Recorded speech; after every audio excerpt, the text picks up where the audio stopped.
another thing I want to ask about is one of the biggest sore points in the MSP world, apart from people being so busy to always, always to sit down and do something like write a proposal. They're so busy to do that. And one of the other things they're so busy to do a lot of the time is documentation.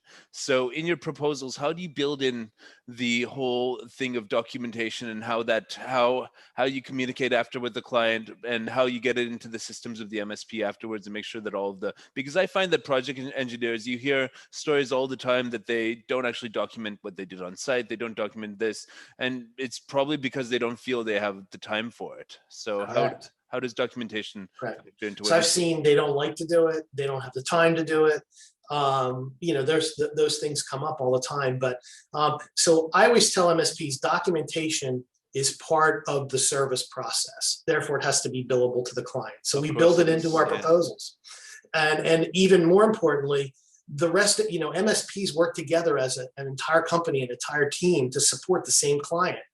It's network administrators, service desk people, project people, VCIOs. There's everyone in the MSP is needs to have a common set of information to support the client. So if you leave a project and you don't document what you've done, there's trouble on the horizon there. So Should be a it's got to be, no-brainer, but people yeah, let techs get away with a lot of stuff they shouldn't be getting away with, in my yeah, opinion. it's part of the process. We build it into our proposals.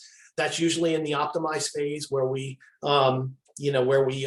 put in a block of time for that at the very end of the proposal, where we're having the engineers do their time entries, put in the documentation into IT Glue, things of that sort.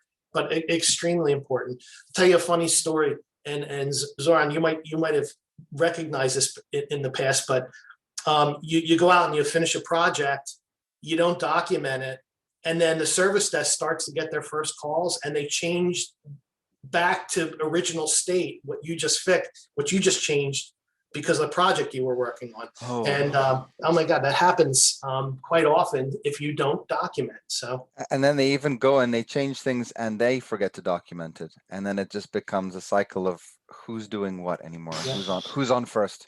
Yeah, and another thing we have to facilitate that documentation process is it's not only getting the documentation in ID Glue, but usually in the optimize phase, most of our clients have us do this. We write in knowledge transfer to support teams. So when you're, something that's a significant change for a business, and the service desk is going to get calls on, almost immediately, you want to have a knowledge transfer. Because the project ends, you want the project engineer walking up to the service desk team, especially, and just showing, here's the documentation, here's where I put this, and here's how it works. And if you get calls, here's some tips and tricks, and but that gets written into that stuff gets written into a proposal, because that's what it takes to get it done successfully and put your client in a supportable situation. awesome. And I think it should, sorry, just to add, it should be part of an effective onboarding, whether it's a project or taking on a new client. There is just this phase where once you've done all you need to do and the documentation is up to scratch, that it can be a smooth handover and transition to the next team, especially the help desk, because those guys are the ones getting on the flak. And I've been on the help desk before. It's a trial by fire for everyone, and not having the information, you do feel flustered, and you feel like, how am I supposed to handle these situations, particularly people who haven't been doing it for very long, and they feel like they may be doing something wrong, and it causes a lot of sort of negative energy around there just because it's a small thing that was overlooked. And I've seen that before. Yeah, that's not a good situation, but you can fix that. You can even have your service desk audit the documentation before you close the project, just so they know they have everything. But documentation is part of the service process. It's critical to the ongoing support by every member of the managed services company. I agree.